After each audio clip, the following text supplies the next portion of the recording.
Good afternoon and welcome. My name is Ralph Martin. I'm the police chief in the city of Santa Maria. I'm joined today by our district attorney of the county of Santa Barbara, Joyce Dudley, and Sheriff Bill Brown, who is currently out of state, is being represented by Under Sheriff Barney Malikian. Additionally with us is our handling detectives in this case. This conference is being held to provide you with the most recent information regarding the brutal and vicious attack of 64-year-old Santa Maria resident Marilyn Ferris. I want to share with you that prior to this cowardly attack, Ms. Ferris was gainfully employed at the Vandenberg Air Force Base, where she worked the night shift as a satellite operator tracker as a civilian contractor since 1974. She is also a veteran of the United States Air Force. 2 weeks ago today, on July 24th at approximately 9:45 a.m., 2 suspects broke into her home while she was sleeping, sexually assaulted her, strangled her, and then beat her about the head and face with a hammer. Despite this incredible beating, Marilyn would not give up. She fought back with all the strength that she could possibly muster, even while receiving repeated blows with a hammer. The suspects left her for dead, but somehow, with her eye sockets shattered and the beating that she suffered, including a broken neck bone, she called 911. As the suspects made their escape, one of them, Victor Martinez, broke into another home on West Donovan Street, entering through a sliding glass door. There he encountered 3 young children, including their mother. He told them he was running from the police and he needed to hide. She managed to get into a bedroom and called 911. As patrol officers responded to Ms. Ferris's home, additional officers are now responding to Donovan. Suspect Martinez starts jumping backyard fences, but patrol officers had set up a solid perimeter. Within minutes, one of our canine units finds Martinez hiding underneath a tarp on a patio on a house on Cox Street. Now this is 3 blocks from Ms. Ferris's home and 1 block from the Donovan home. He was arrested and booked for burglary, sexual assault, and attempted murder. During the 4th day of this investigation, our detectives identified and apprehended a second suspect, Jose Villagomez. He was arrested on unrelated charges that day. However, he was formally charged Tuesday, August 4th, with burglary, sexual assault, and attempted murder. Autopsy results from yesterday confirmed that Marilyn Ferris died as a result of her massive injuries. In fact, our own district attorney attended the autopsy. Martinez Ramirez is an illegal alien from Mexico. He has been arrested by the Santa Maria Police Department 6 times in the past 15 months. Villagomez is a U.S. citizen. I'm told he was born up near the Bay Area, returned to Mexico when he was 3, and then came back to the United States when he was approximately 15 years old. Before we take any questions, I've asked our district attorney, Joyce Dudley, to say a few words. Thank you, Chief, and thank you to all the members of the Santa Maria Police Department. You've all been working very hard and have done an excellent job. The statements made by Chief Martin are, of course, not evidence. The evidence will come forth in a courtroom. They are statements that describe how we got to this point. And of course, both men are innocent until proven guilty. As a result of the evidence thus far, I have charged the defendants with murder. I'll tell you what all of the counts are. As to count 1, it's first-degree murder by means of malice of forethought, willful, deliberate, and the possibilities are torture, and then there's also the murder allegation of felony murder rule. Under the felony murder rule, the special allegations, special circumstances are felony murder burglary, felony murder mayhem, felony murder rape by instrument, and as to both defendants, and then as to Mr. Martinez Ramirez, it is murder with torture, with the special allegation of use of a deadly weapon. These are serious crimes, and the second count is as to Mr. Martinez Ramirez, and that is first-degree burglary. These charges carry the possibility of the death penalty or life without possibility of parole. It is too soon in our process for me to make a decision about whether this will be a death penalty case, whether it will be prosecuted as a death penalty case.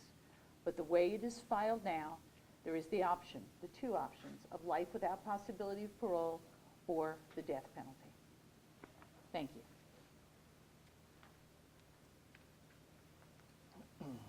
We'll go ahead and take any questions that you might have at this time.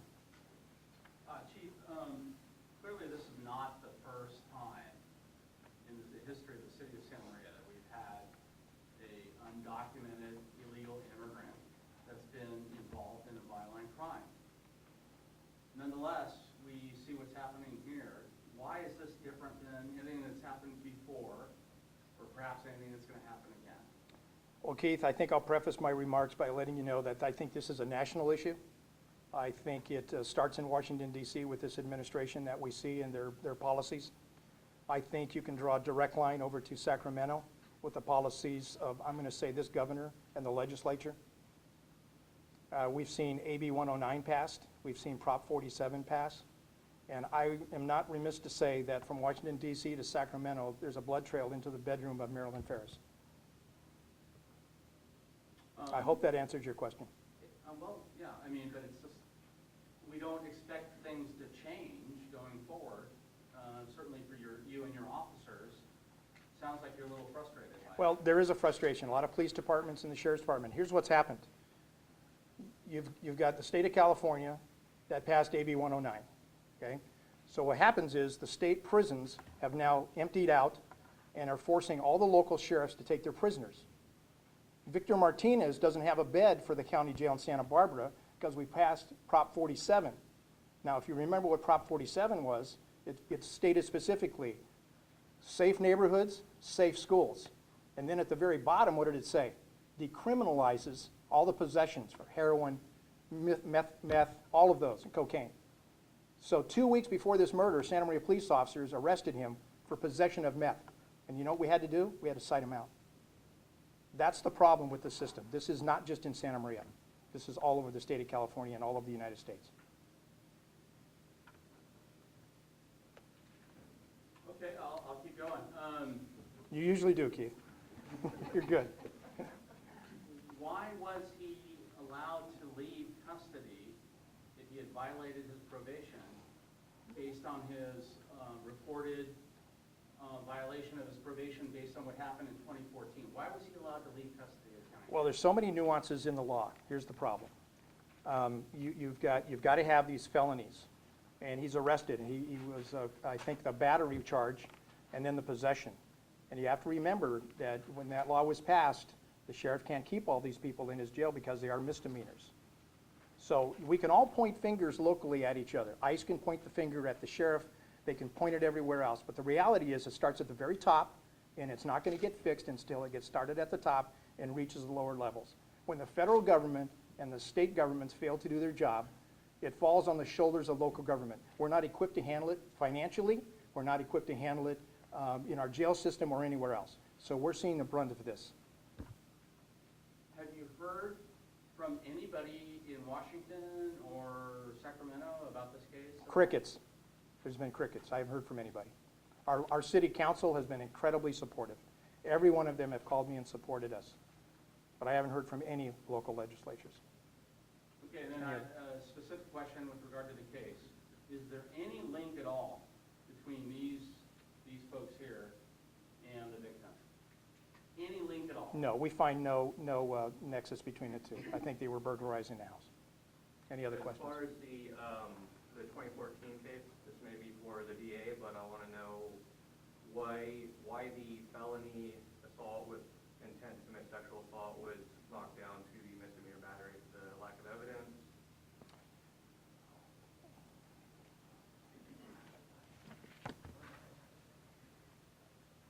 I can't and won't discuss any of the evidence in this case. The proper venue for that would be the courtroom. This is regarding the 2014. I understand. Thank you. Okay, I do have a question for the DA. Okay. So can we get clarification on the charges with regard to both Yes. individuals? Yes. So both individuals are charged with first-degree murder, and that's life without possibility of parole or the death penalty. With first-degree murder and the felony murder rule, there are different theories. In this case, there was the burglary, the sexual assault, and the potential for the torture, and then there's a separate count on the torture. And also, as to the felony murder rule, there was the mayhem. As to each defendant, both are charged with the felony murder rule first-degree murder. Burglary, mayhem, and sexual assault, which in this case was by means of an instrument. As to Mr. Martinez Ramirez, he was also charged with torture, and he was also charged with the other burglary. How were you able to determine the torture allegation? I understand, and that again would go to the allegations in this case and the evidence, and the proper venue for that would be the court of law. Okay, and at what point do you decide whether or not it becomes a death penalty case? Anywhere along the way, but we're going to be meeting. This is going to be a meeting. I will ultimately make that decision, but I will seek input from the Santa Maria Police Department, from other members of the district attorney's office, from the defense attorneys for both men. And at the end of that, after hearing from all of them, and then of course the victim's family, I'll make a determination. Yes? Have you been able to find any connection that you can discuss between the two? Again, that would be something that I would hope would come out in the court of law. When will they be arraigned? Thursday? And again, you are the district attorney for Santa Barbara County. Do you share in the chief's concerns and frustrations about this conundrum involving our immigration system and how these people are basically processed and handled? My job is, and my responsibility is, public safety for the people of Santa Barbara County, and to ensure that the criminal justice system is effective and correct. The best way I can do that now is to focus on what happened to this victim and to make sure that justice is served for everyone involved. But clearly, I mean, you are the, I am. you are the chief law enforcement officer of the county. I am. Is this a public safety concern for the people that live in this county? I mean, or even in our neighbors to the north and south, that we have people that are essentially, we don't really know who they are. The public safety concern that I am looking at right now is the burglary, the mayhem, the sexual assault, and the torture. Those are the greatest public safety concerns that I'm focused on. Thank you. I want to end the conference by letting you know that our focus really needs to be on Marilyn Ferris, and that she lost her life. She was a healthy woman at 64 years of age. She had worked the night shift. She was sleeping in her bed, and she was murdered. That's what I want you to leave here with today. Yes? Do you know how many years she served in the Air Force? I do not know. I know that she has been a private contractor since '74, and that she was in the Air Force in '73. How many years prior to that, I do not know. You have to contact maybe Vandenberg. Thank you all very much for showing up. That's the undersheriff's question as well. We got the press release yesterday responding to the ICE statement that they had issued an immigration detainer on Mr. Martinez in 2014. And I read through the sheriff's release regarding the Trust Act and all that. But from what ICE told me this morning is that they never asked for him to be detained. They just asked to be notified of his release, and they never received that notification. Two parts about this. One is to echo the district attorney. I think we need to keep our focus on the victim in this case and the broader system that it's at play rather than figuring out who did what. I will tell you that in 2014, what the request was that individuals who had ICE detainers was to be held until ICE could come and pick them up. The Sheriff's Department had historically done that until the Trust Act was passed and until the Clackamas County, Oregon decision came down. Yeah. both of which indicated that it was a violation of constitutional rights to hold a person beyond their locally mandated time. What month was that decision? I believe, Clackamas? I believe it was April. April. And so it was 2014. arrested in May. Correct. So did ICE not ask just for a notification? Is that the position? In 2014, when ICE was doing the Secure Communities Act, from local law enforcement's perspective, notification meant detention. That had been their practice. They wanted to be notified, but they also wanted us to hold these people. Under the current So it's all system, the priority enforcement program, it is strictly notification, and the Sheriff's Department does participate in that. Okay. But is the county jail, right? You guys have you're the last, basically, people who come into custody, you're the last gatekeeper, if you will. Isn't there anything that talks about public safety or the interest of public safety that overrides any of these case laws at all, or? I mean, don't you have the authority as the county sheriff to override that? To break the law? No, we do No, not. not break the law, but basically in the interest of public safety. As the chief said, local law enforcement, and particularly county sheriffs, are being put in an absolutely untenable position by the lack of alignment between the federal law and the state law, and as you point out, the public safety concerns. There's a continual balancing act. In Mr. Martinez's case in May of 2014, there was no decision to be made. The law was very clear. His charges had been reduced. He had been ordered released on bail, and we obeyed the law and did so. Thank you.